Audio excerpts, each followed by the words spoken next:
Hola, soy Andrea Cogollos y me complace darles la bienvenida al cuarto programa de la temporada 2026 de Lejá en Panamá. Acompáñenme a recibir a Monseñor José Domingo Ulloa, arzobispo metropolitano, y al rabino Gustavo Kraselnik, quienes conversarán sobre una de las mayores tragedias del mundo moderno, el Holocausto, o Shoah, durante el cual fueron exterminados más de 6 millones de judíos por la Alemania nazi, además de millones de personas perseguidas y asesinadas, entre ellos romaníes, personas con discapacidad, testigos de Jehová, homosexuales, opositores políticos y prisioneros de guerra. Bienvenidos ambos.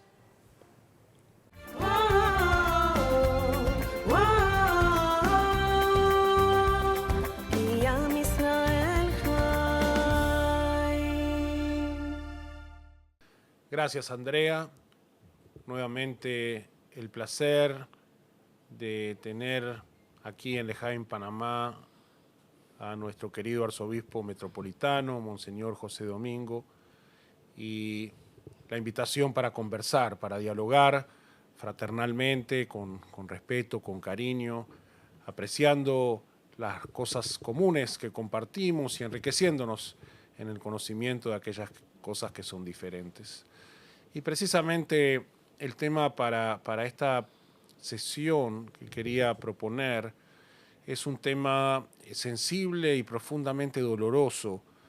Es el tema del Holocausto, la Shoah, que estamos hablando de un plan sistemático organizado por los nazis durante la Segunda Guerra Mundial para exterminar a los judíos, teniendo como consecuencia el asesinato de 6 millones de judíos, 2/3 partes de los judíos que había en Europa al comenzar la guerra, 1/3 de los judíos que había en el mundo, que constituye sin duda la Shoah una experiencia única en la historia humana por su magnitud, por la forma en que fue planeada y perpetrada, demostrando qué tan bajo puede caer el ser humano cuando se propone y lleva adelante un plan tan malvado.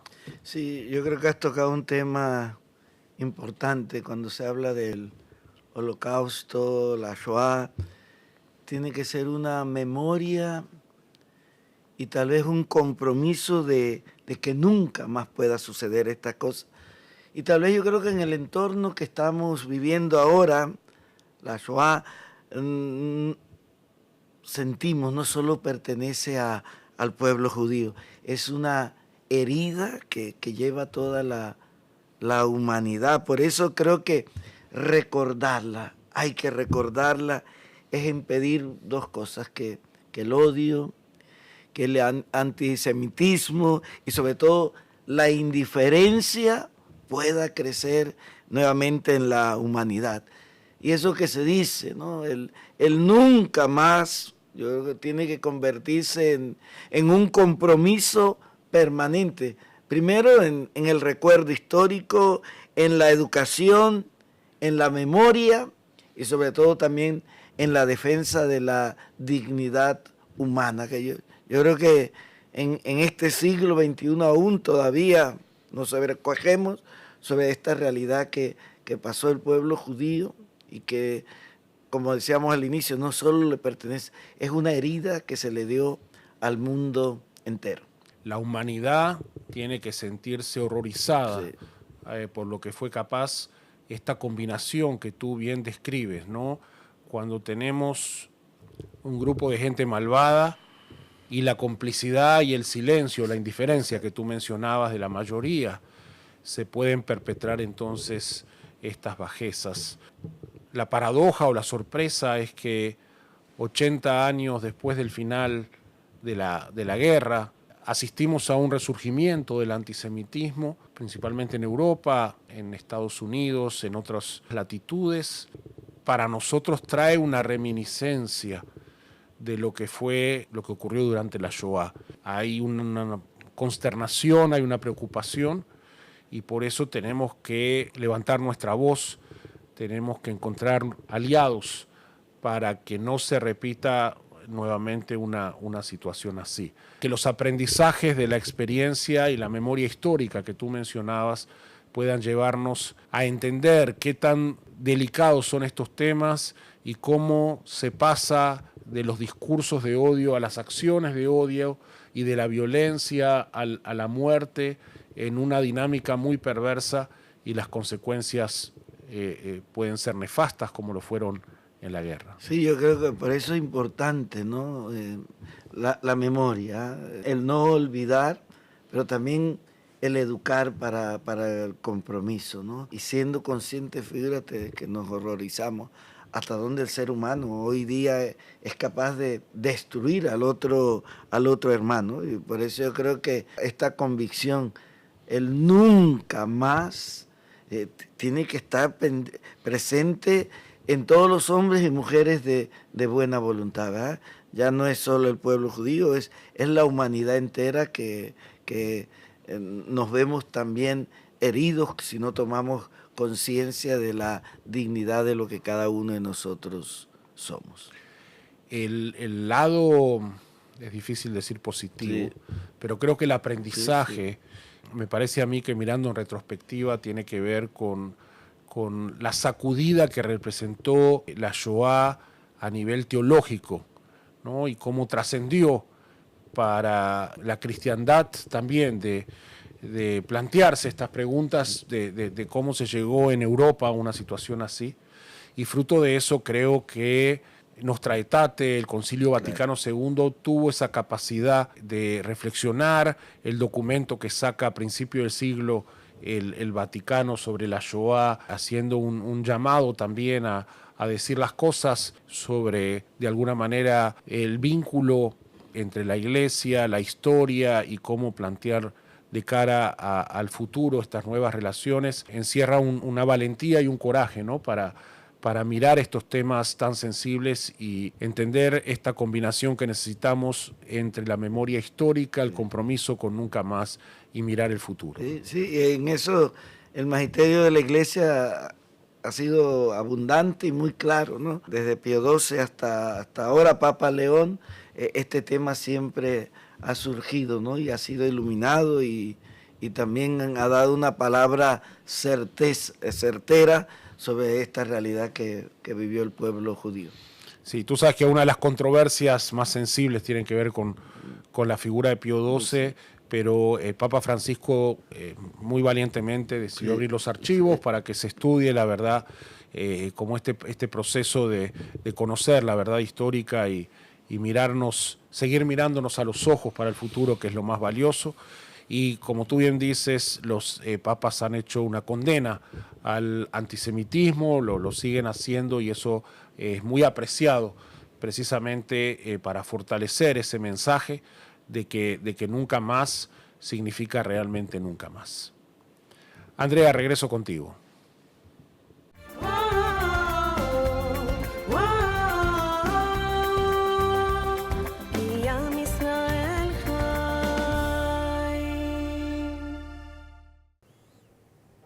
Muchas gracias, Monseñor Ulloa y Rabino Kraselnik, por recordarnos por qué es tan importante no olvidar tragedias como esta.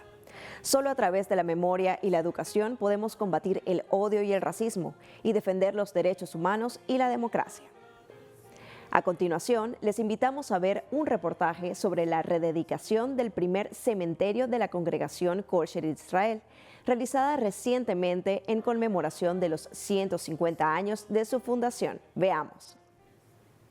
En el marco de la conmemoración de los 150 años de la fundación de la congregación Kol Sherit Israel, el pasado miércoles 6 de mayo se llevó a cabo el acto de rededicación del cementerio Amador, ubicado en El Chorrillo, un lugar emblemático que representa parte fundamental de la historia y el legado de la comunidad judía en Panamá.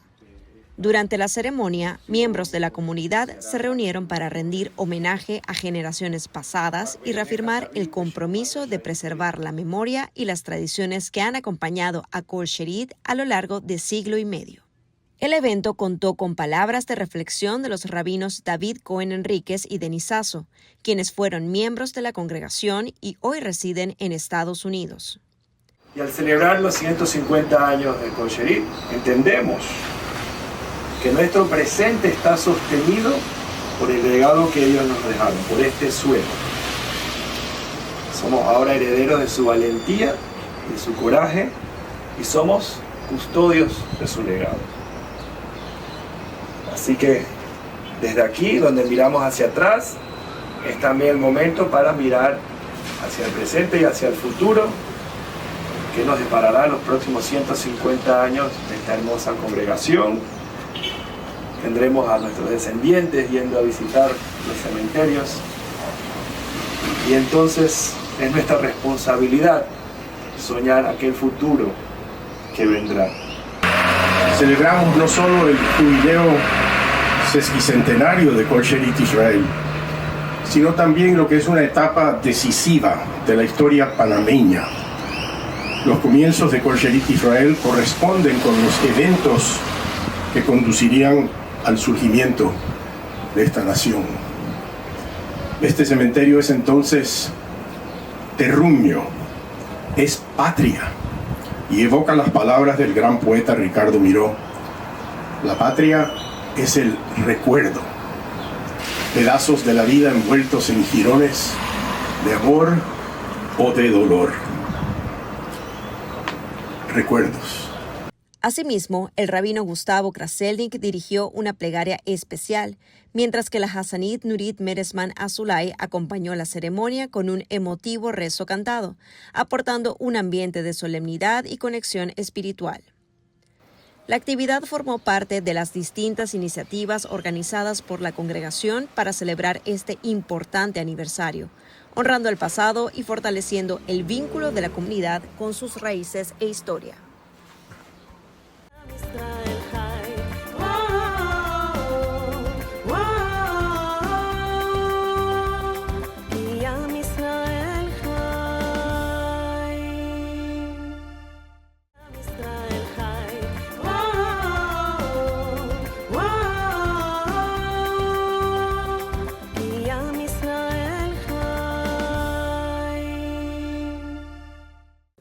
Y regresamos del cambio.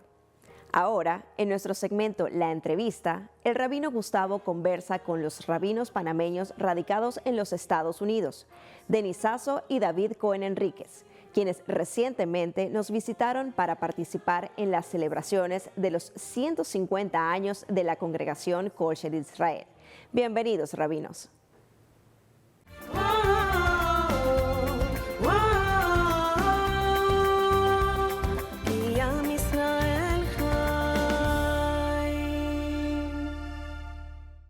Muchas gracias, Andrea, y de verdad es un enorme placer, privilegio para Lejaim, Panamá, para nosotros en esta ocasión especial, en este mes que estamos celebrando 150 años de la congregación Kol Sherit Israel, contar con la presencia de dos queridos amigos, maestros, colegas, el rabino Denis Sasso, el rabino David Cohen Enríquez, ambos panameños, crecieron aquí en el país y su desarrollo personal, profesional los ha llevado a otras latitudes, pero siguen siendo parte de nosotros, de nuestra congregación y de nuestro país. Nos vinieron a acompañar en la celebración de los 150 años de nuestra congregación y aprovechamos la oportunidad para invitarlos y conversar con ellos. Bienvenido Denis, bienvenido David, preséntense para que nuestra audiencia conozca sus historias. Gracias, rabino Gustavo Kraselnik, mi querido colega, amigo y maestro. Quiero felicitarte ante todo por este importante evento en la historia de la comunidad y de Kol Sherit Israel, la congregación a la cual me siento tan cercano, a pesar de haber estado viviendo en los Estados Unidos por más de 50 años. Yo nací en Colón, donde mi familia pertenecía a la sinagoga hermana de Kol Sherit Israel, Kahal Kadosh Yan Yaakov, y me mudé a Panamá de 11 años para comenzar la secundaria en el Instituto Alberto Einstein.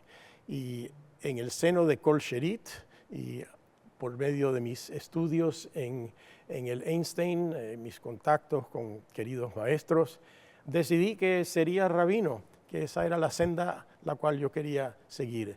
Pero puedo decir sin duda que mi formación espiritual, el amor que sentí, siento y continúo desarrollando por el judaísmo, encuentra su seno en mi familia y en mi familia extendida, que es Kol Sherit Israel. Es un honor estar aquí para esta celebración.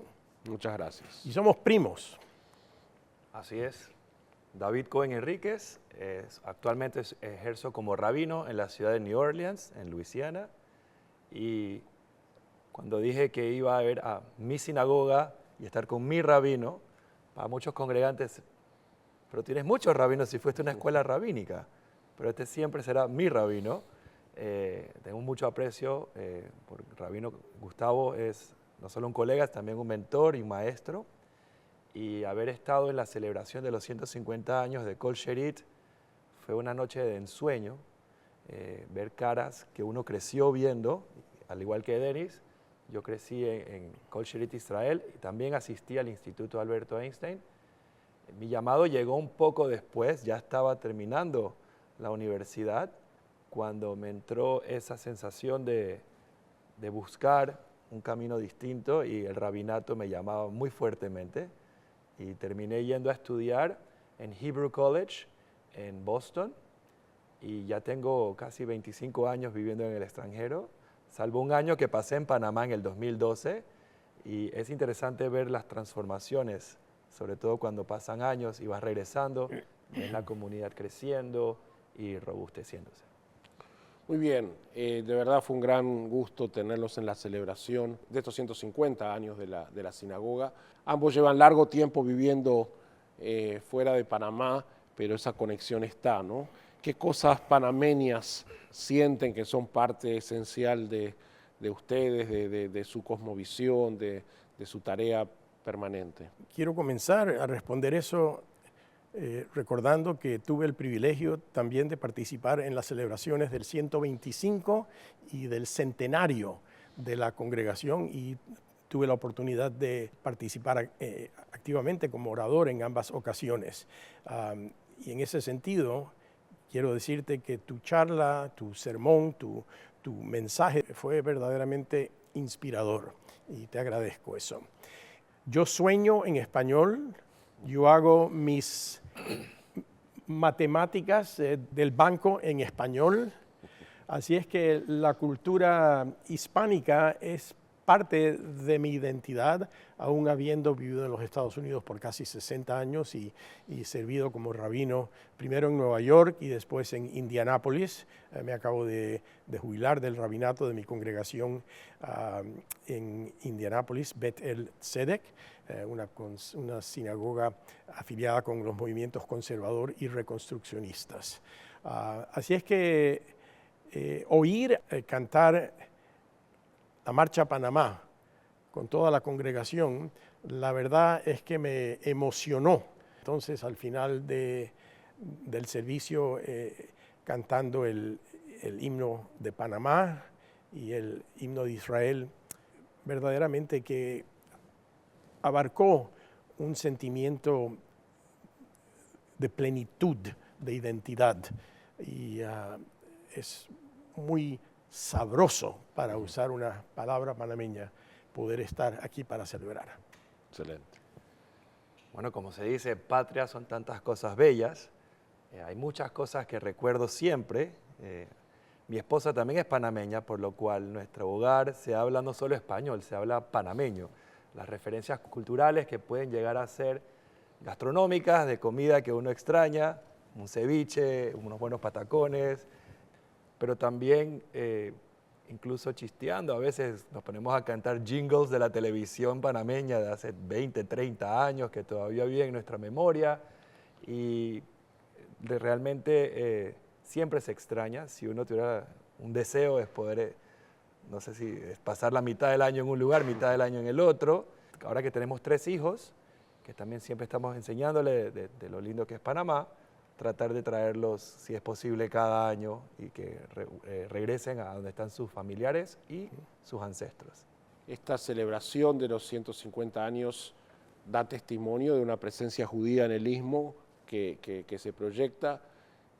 una integración plena. Mencionabas recién la Marcha Panamá, ¿no? Compuesta por la fantástica pluma de Eduardo Maduro, miembro de nuestra sinagoga, y que ejemplifica eso, ¿no? Y que para nosotros, yo digo siempre, es parte del ADN de Kol Sherit.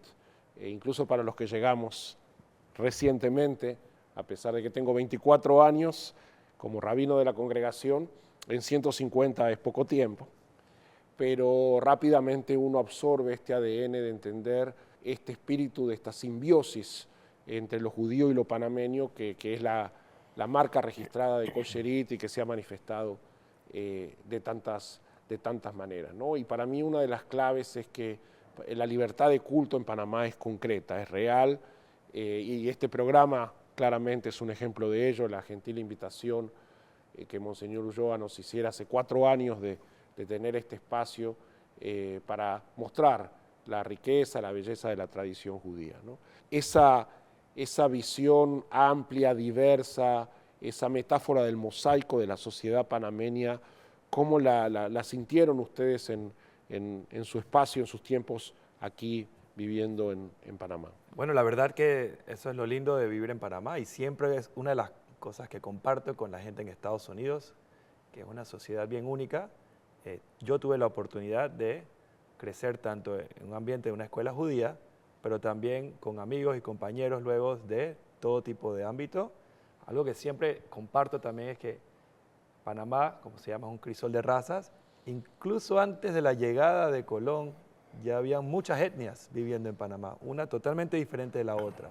Y con la llegada de diferentes grupos humanos, se va entonces multiplicando la variedad, la diversidad. Y eso es un valor que yo siempre tengo presente como un estandarte de Panamá, el ser diverso, el ser una variedad, como decías, de sabores y de colores que pueden vivir en armonía en un espacio pequeño. Debería recalcar que aunque mi esposa y mis hijos no crecieron en Panamá, mis hijos sienten una identidad que están también transmitiendo a sus hijos. Y una de las cosas favoritas de la familia es venir a visitar familia y pasar tiempo en Panamá. Mi esposa Sandy, como tú sabes, es también rabina y somos un matrimonio mixto, porque ella es de origen ashkenazí y yo soy pleno sefaradí. Así es que nuestro hogar es un hogar diverso y los hijos y los nietos han crecido sintiendo la diversidad y la unión. Panamá es única en el sentido de que las diferentes etnias coexisten sin esfuerzo. En muchas comunidades, en los Estados Unidos y otros lugares, el forjar lazos interreligiosos y lazos interculturales es más laborioso, me parece a mí. Aquí, ser panameño es una condición casi natural, que todos experimentamos, y entonces ejemplificamos en diferentes maneras. Y para mí, creciendo en Panamá, nunca sentí que el ser judío me separaba del resto de la comunidad, de mis amigos. En ese tiempo, y para mí esto es importante, como lo es el Rabin hoy en día, el Instituto Alberto Einstein era una escuela que incluía miembros de la comunidad general, interreligiosas. Y ahí comenzamos a crecer y a apreciar no solamente el judaísmo, pero cómo el judaísmo influye y es influido en Panamá por la diversidad que es natural a Panamá. Centro del mundo, corazón del universo, diría Nacho Valdés. Así es, así es. Y en esta celebración de los 150 años, miramos el recorrido del pasado, pero también sentamos las bases para el futuro. Bromeábamos ayer que vamos a tomar unos días de descanso y vamos a comenzar a preparar la celebración de los 200 años, porque para nosotros el futuro... ¿Me invitas de nuevo? Con mucho gusto, va a ser un placer. El futuro es parte consustancial de la construcción de nuestro presente, ¿no? ¿Qué mensaje, ya para concluir esta maravillosa conversación, qué mensaje tenemos hoy en los 150 años de vida judía en Panamá de cara a los próximos tiempos? Me parece a mí que el presidente de la congregación anoche en su charla citó una frase de la Mishnah que yo había sentido simbolizaba este momento también, y es la enseñanza de Rabbi Tarfon, que no es nuestra responsabilidad completar la tarea, pero no estamos exentos de llevarla a cabo hasta el punto que podamos. No estamos exentos de participar. Tenemos que participar aunque no completamos. Y la vida personal, la vida comunitaria, la vida nacional, es un proyecto.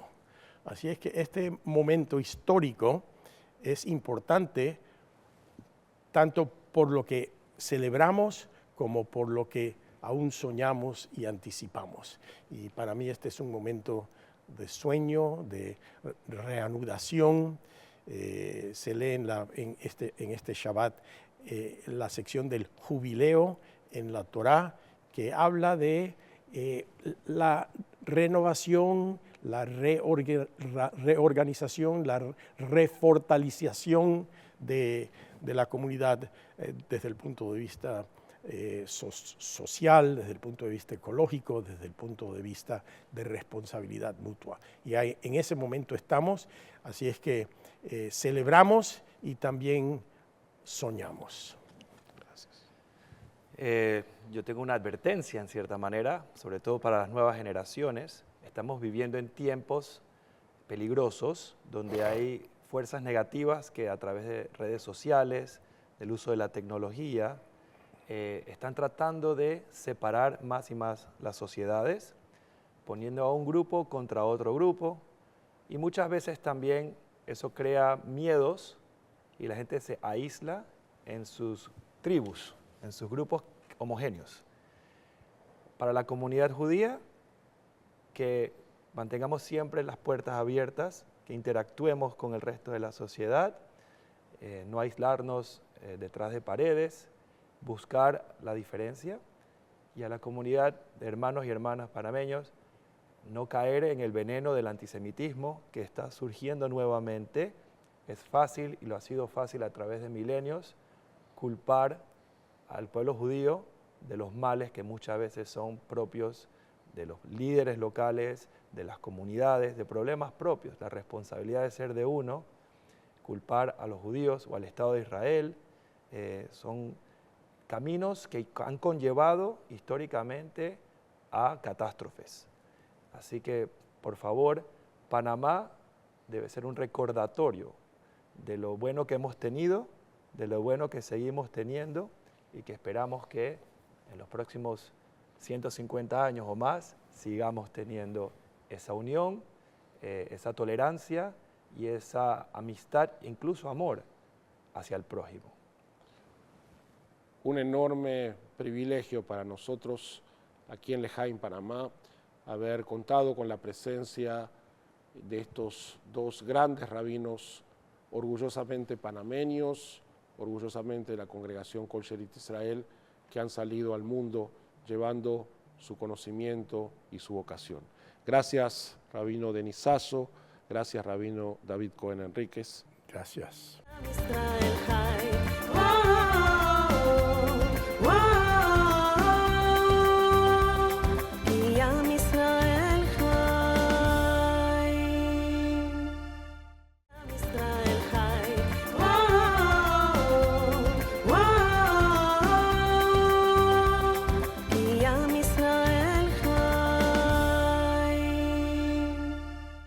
Ahora tengo el placer de darle la bienvenida a Rachel Paul, quien nos prepara otra receta de nuestro libro de cocina, La Mesa que nos une, 150 años de sabor y tradición.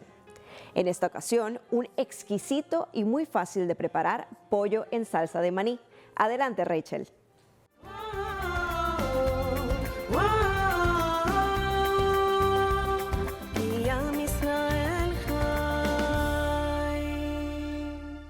Gracias, Andrea. Bueno, como saben, ya salió el libro La mesa que nos une, 150 años de sabor y tradición. Este libro tiene recetas fabulosas y por eso estoy haciendo una de esas recetas hoy aquí en el programa L'Ehaim. Esta receta es un pollo con salsa de maní. Tiene leche de coco, curry, especias, está delicioso y vamos a prepararlo para que vean lo fácil que es. Voy a comenzar marinando el pollo. Voy a ponerme un guante para hacer un poquito más práctica. Y aquí lo que vamos a hacer es, tengo mis tiras de pollo o pechuga de pollo y le voy a agregar leche de coco. Voy a agregarle azúcar morena, pueden usar azúcar blanca, azúcar sustituto, la que más les guste. Aquí tengo ajo en polvo y 2 cucharaditas de curry en polvo. El secreto está en esto que viene aquí, que es la salsa de pescado. También se conoce como fish sauce. Tiene un olor un poquito fuerte, pero cuando se cocina y dentro de las comidas es un sabor indescriptible, umami, que le va a dar ese, como se dice, no sé qué sé yo. Se usa mucho en la comida asiática y es una extracción de anchoas. En realidad los ingredientes que tiene es anchoa y agua, pero no parece para nada anchoa.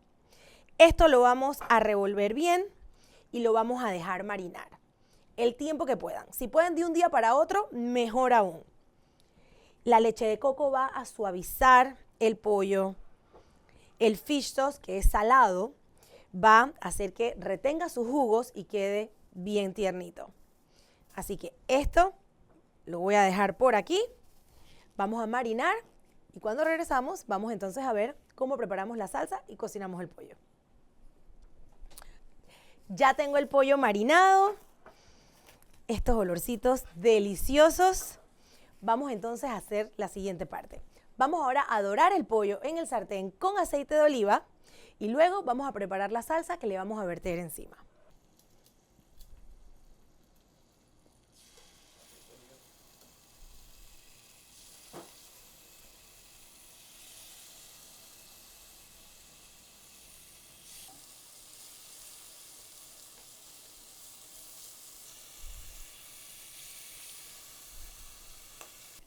En este mismo sartén y con todo este humo vamos a agregar los ingredientes de la salsa.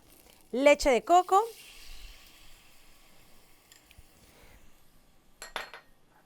un poquito de ajo en polvo, azúcar morena, otro poquito de fish sauce o la salsa de pescado, nuevamente curry en polvo y aquí los 2 últimos ingredientes que le van a dar mucho sabor. Mantequilla de maní y jugo de limón. A ver, con una cuchara. Ah, ya sé que se me estaba quedando. El caldo de pollo, que justo lo metí a calentar en el microondas.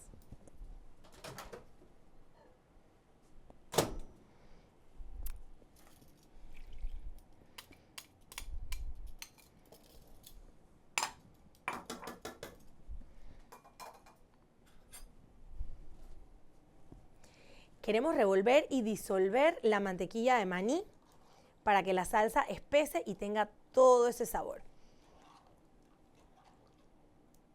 Una vez se disuelve y la salsa hierve, voy a agregar nuevamente el pollo con todos los jugos para calentarlo nuevamente y vamos a estar listos. Voy a agregar el pollo con todos los juguitos.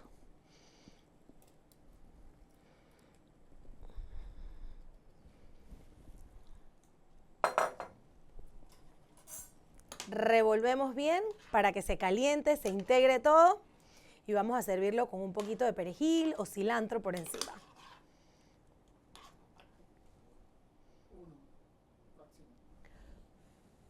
Siempre hay que rectificar la sazón. Delicioso.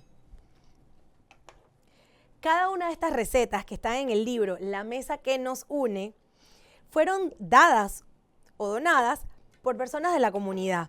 señoras que cocinan en sus casas recetas deliciosas. Algunas de estas recetas también son de libros anteriores de la congregación Kol Sherit Israel Panamá.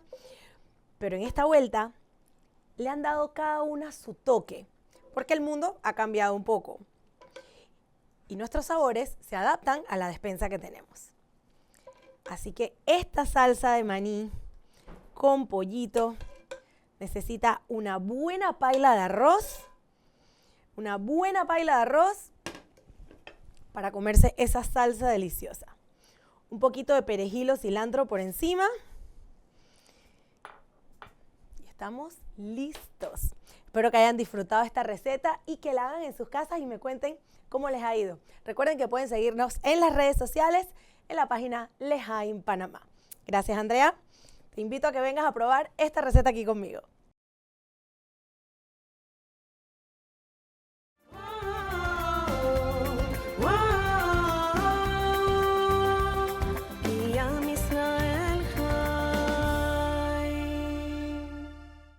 Muchas gracias, Rachel. Como siempre, se ve delicioso. A continuación, les invitamos a ver el segmento Personajes Ilustres KSI. En esta ocasión, honramos la memoria de David Henry Brandon, nombrado primer comandante del reorganizado Benemérito Cuerpo de Bomberos en mayo de 1903. Veamos.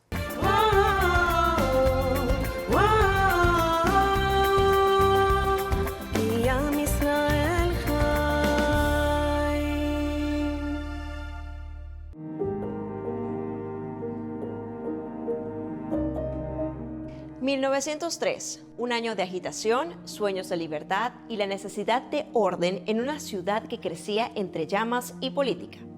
En medio de ese caos surge la figura de David H. Brandon, un personaje que no nació en esta tierra, pero dio su vida por ella».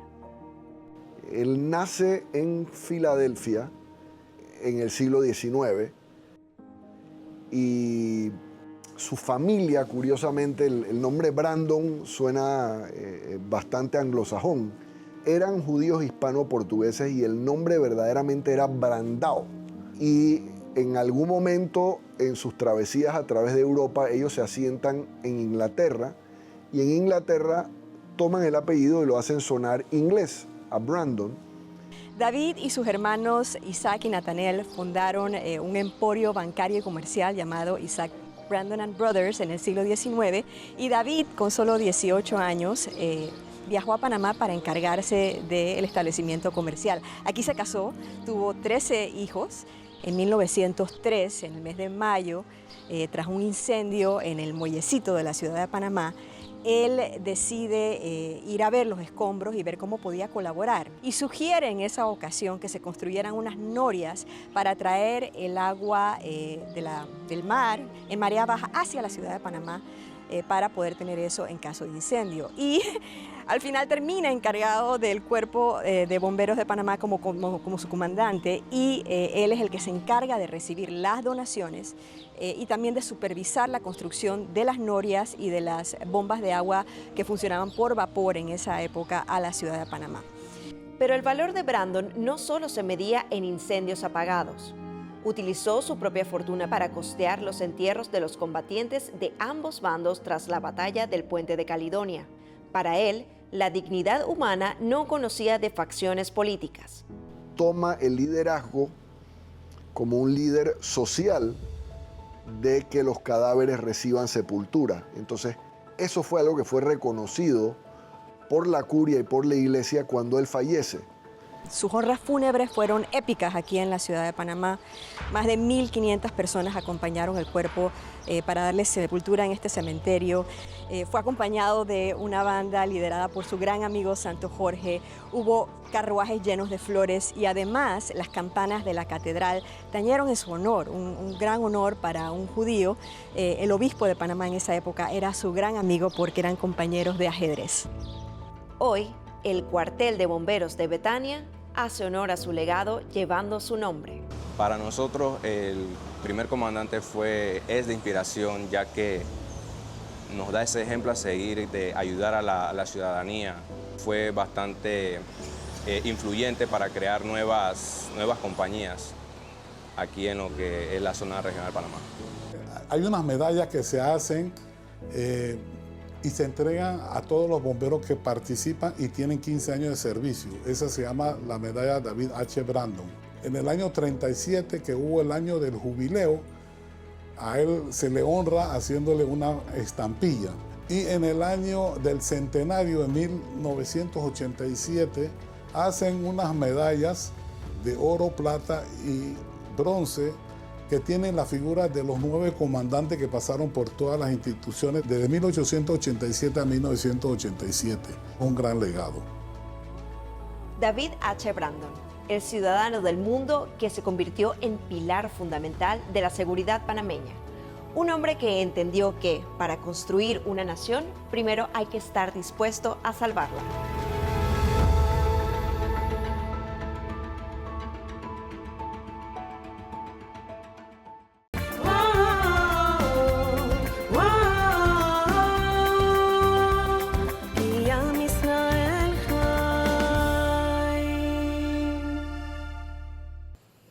Espero que hayan disfrutado este reportaje sobre un hombre que, sin haber nacido en Panamá, hizo tanto por nuestra reciente nación. Ahora recibamos al rabino Gustavo en Preguntas de la Red. Hoy responde, ¿qué le diría a una persona que busca una conexión espiritual? Adelante.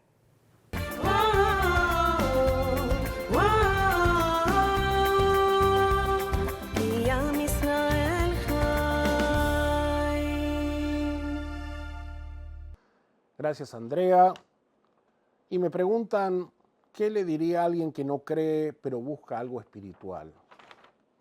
Bueno, creo que hay que conversar con la persona y entender un poco qué es esa búsqueda espiritual.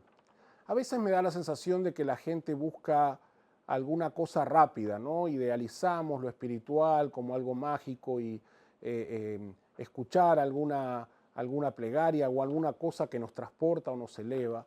Y yo creo que la espiritualidad requiere más ejercicio, más rutina, más experimentar. Y en particular creo que los rituales de las tradiciones religiosas establecidas deberían ayudar en ese camino. Soy consciente que hay mucha gente que tiene espiritualidad fuera de los marcos religiosos tradicionales dentro de las comunidades de fe, pero personalmente creo que es ese conocimiento acumulado, esa experiencia acumulada a lo largo de los siglos la que puede brindar los mecanismos y las experiencias que ayuden al desarrollo de la espiritualidad de la persona. A veces la gente dice que no cree porque quizás es la definición de Dios en la que no cree, una definición determinada por ahí que escuchó, que es la que le enseñaron cuando era pequeño. Hoy en día en la filosofía teológica, en el pensamiento religioso, al menos en la tradición judía, hay una diversidad de percepciones de lo divino que estoy seguro que pueden dar respuesta a mucha gente que está en búsqueda de lo espiritual, aunque claro, no es lo tradicional. Así que la invitación es a conversar, a entender bien cuál es la inquietud, cuál es la búsqueda. Creo que la fe tiene cosas muy valiosas para aportar en estos tiempos y creo que las comunidades de fe que adicionan la vivencia compartida y el ritual y la repetición de los rituales, creo que pueden ayudar la búsqueda espiritual de una persona.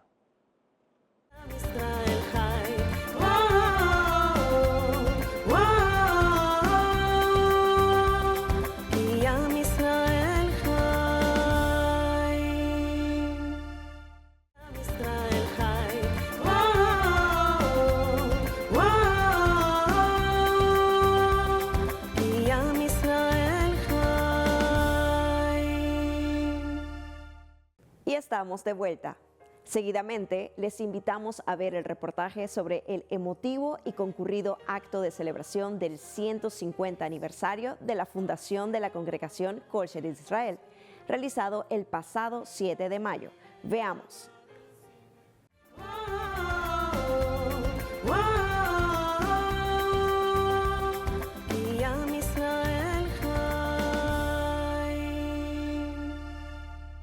El El pasado jueves 7 de mayo, la congregación Kol Sherit Israel conmemoró su 150 aniversario con un emotivo servicio religioso y protocolar seguido por un cóctel.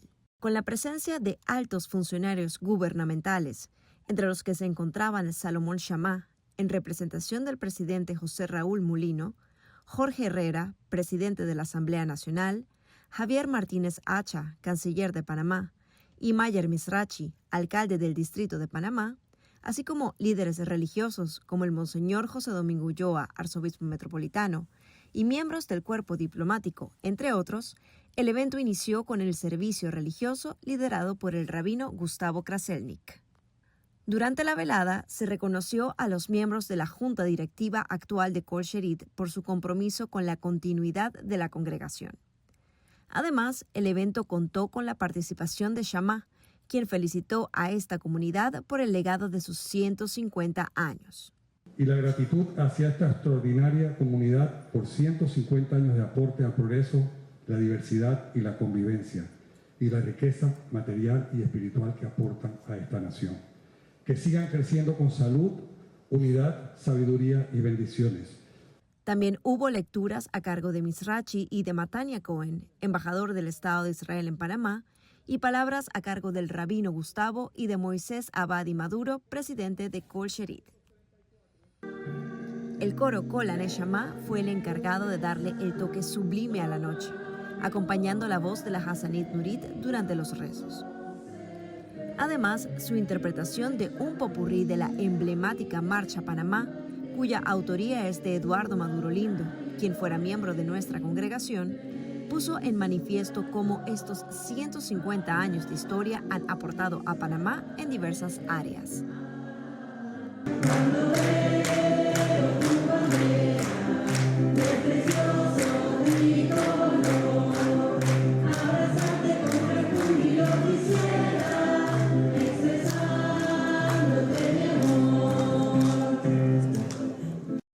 Para concluir, miembros de Kol Sherit se congregaron en la Bimá para cargar los rollos de la Torá, mientras otro grupo de miembros sostenía sobre ellos la jupá, marcando un momento muy especial.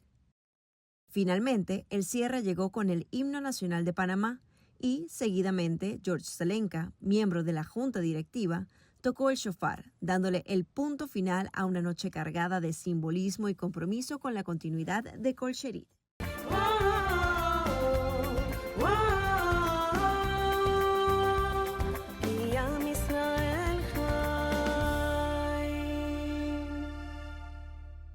Para cerrar el programa de hoy, le damos nuevamente la bienvenida a Monseñor Ulloa, quien en esta ocasión especial entrevista al rabino Kraselnik. Bienvenidos.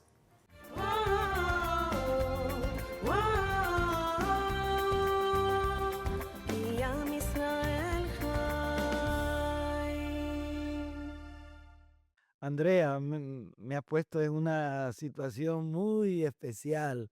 Ahora me toca a mí y creo que voy a ser como voz de muchos interrogantes que las personas tienen cuando hablamos de un rabino. Yo creo que es importante también, sobre todo para nosotros los católicos y los que ven este programa, poder comprender la vida de un rabino. Por eso empiezo preguntándote, Gustavo, ¿cómo es el día de un rabino? ¿Qué haces? Y también creo que es importante, ¿no? ¿Cómo se van preparando también los rabinos? Creo que esto es muy importante y el papel que tienes en la comunidad. Bueno, muchas gracias, me siento muy honrado por esta entrevista. La tarea rabínica es una tarea amplia, abarca aspectos pastorales, aspectos rituales, aspectos educativos. Se combinan distintas cuestiones que incluyen entonces desde la plegaria, aunque tenemos una cantora que la conocen los que ven nuestro programa, a nuestra Hazanit, a nuestra cantora ritual Nurit, que es ella quien lidera las plegarias, yo la acompaño, pero temas de sermones, temas de enseñanza, obviamente hay clases y atender y acompañar a las familias, en distintas situaciones, desde lo cotidiano y lo pastoral hasta momentos importantes, como nos toca con un nacimiento, cuando un joven llega a su bar mitzvah o a su bat mitzvah, bodas y por supuesto también acompañar los procesos de duelo. Así que mi tarea es muy diversa y lo que me gusta es que no tiene rutina, ¿no? Tú sabes lo que digo, van surgiendo cosas y uno tiene que resolver y en el medio trata de mantenerse activo estudiando, conversando con colegas, con personas queridas, también para ver lo que pasa en el mundo, lo que pasa en nuestra tradición y demás. Así que es una tarea de 24/7, pero uno tiene su vocación y su pasión, así que lo hace con entusiasmo y dedicación, ¿no? Además de estas acciones litúrgicas que celebras ya como rabino en la sinagoga, también hay momentos de estas celebraciones como las demás familias se hacen en el seno de vuestra familia, en vuestro hogar. Sí, claro, el rabino, y esto apunta a lo que primero planteabas, el rabino no tiene tareas específicas que son ajenas al resto de la comunidad. El rabino es simplemente un maestro.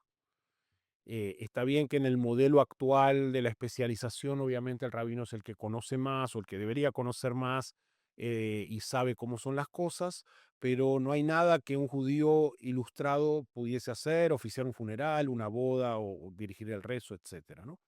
La contraparte es que también tengo mi vida personal, mi vida familiar y las celebraciones, por supuesto, tienen un componente hogareño, ¿no? Que además de las celebraciones aquí en la sinagoga, después, por supuesto, tenemos las celebraciones en el hogar que disfruto mucho compartiendo con familia y amigos. En- ¿Y, y dónde los estudios? Muchos se pueden preguntar, ¿y dónde estudia un rabino? ¿Cómo se prepara? ¿Quiénes optan por ser rabinos? ¿Cómo surgió también esta idea, ¿no? Esta llamada, porque también es una llamada. Sí, bueno, yo decidí a los 13 años que quería ser rabino, ¿no? Todos pensaron que era algo que se me iba a pasar, como cuando quiere ser bombero o jugador de fútbol y cuando crece dice, no, ahora no. Y elegí eso o sentí esa vocación por dos razones que influyeron mucho, que están relacionadas. En los años 60 del siglo pasado, en Argentina, hubo una especie de renovación espiritual dentro del judaísmo. El judaísmo hasta ese momento que habían traído los migrantes, la generación de mis abuelos, a nivel religioso, era una experiencia que quien estaba inmerso fluía bien, pero para el que no estaba inmerso era algo poco atractivo. Mis recuerdos de la sinagoga de pequeño era ir a la sinagoga donde están mis abuelos, ir a saludar a mis abuelos, pero no había una experiencia religiosa, litúrgica. Entonces hubo esta renovación liderada por un rabino que llegó a Estados Unidos, Argentina, el rabino Marshall Mayer, de bendita memoria, que trajo este espíritu de que la plegaria podía incorporar la música, la estética, lo espiritual, que los sermones podían tener su capacidad de impactar a la gente hablando de temas actuales, de temas personales, que, como él decía, podíamos combinar en una mano la Biblia y en la otra el periódico, ¿no? Hacer conversar a la tradición con la modernidad. Y fruto de esa renovación a la sinagoga que había en mi escuela, llega un joven seminarista, un joven estudiante, a implementar todo este programa que terminó resultando siendo el novio de mi hermana mayor. Así que viví de cerca, teniendo 8 o 9 años, esta renovación y me fascinó. Entonces, tanto el rol del líder religioso que encarnaba mi maestro, que hasta el día de hoy mi cuñado, el rabino Daniel Goldman, y lo que planteaba, ¿no? Que la sinagoga podía ser un lugar con mucha vida, muy chévere para generar un impacto en la vida. Así que decidí que quería eso. Terminé la escuela secundaria, hice escuela pública en la mañana y escuela judía en la tarde, y entré al Seminario Rabínico Latinoamericano, que es el seminario de formación para rabinos asociados a la corriente masortía, la corriente conservadora, que es dentro de las corrientes liberales del judaísmo. Y en nuestra formación exigen que además de tu carrera rabínica tengas un título universitario, ¿no? para tener formación académica y una visión universalista. Así que entré a la Facultad de Ciencias Económicas de la Universidad de Buenos Aires, un poco porque mi papá tenía la ilusión de que fuese el contador de la tienda que él tenía, y yo dije, con la contabilidad no es para mí, así que hice administración de empresas, en paralelo a los estudios rabínicos, sabiendo que yo lo que me quería dedicar era eso.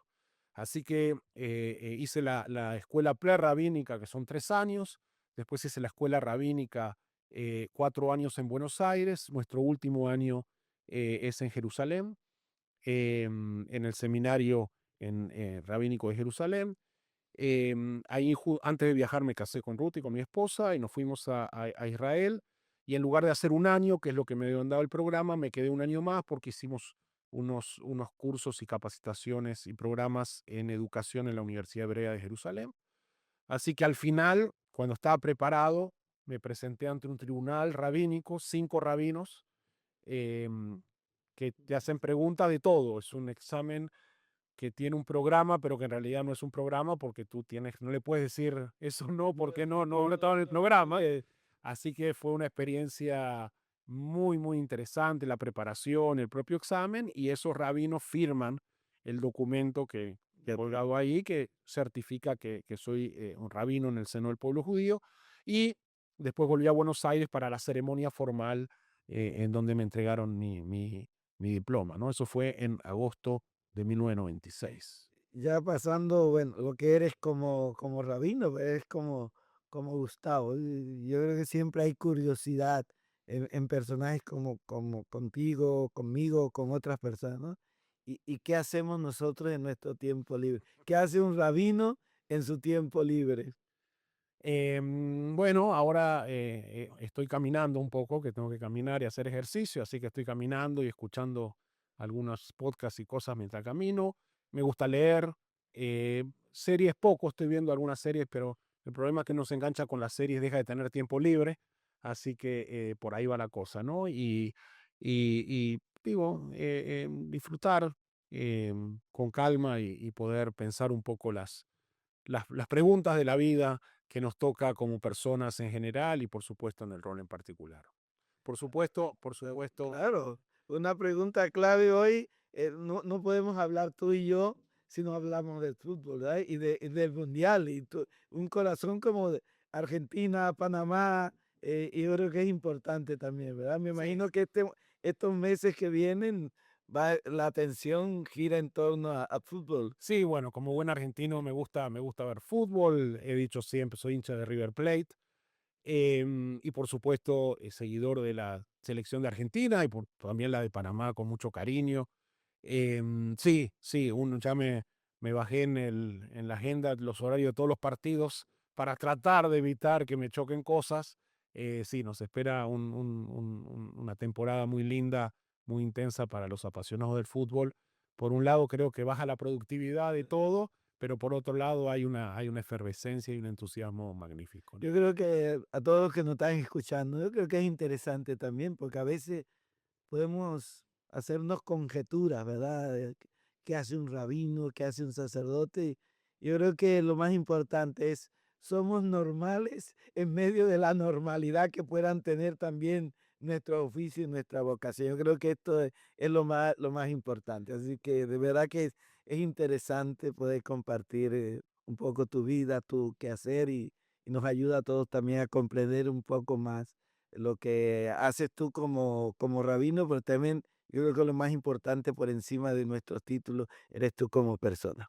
Así es, sí. Creo que aprecio las preguntas, como tú dijiste, ¿no? Somos personas normales, teniendo roles quizás no tan normales, pero al final del día, sí, como cualquier persona, tenemos nuestras inquietudes, nuestras pasiones, nuestras dudas y nuestros temores. Así que muchas gracias por esta entrevista y la posibilidad de contar un poquito quién soy a nuestra audiencia. Andrea, regreso contigo.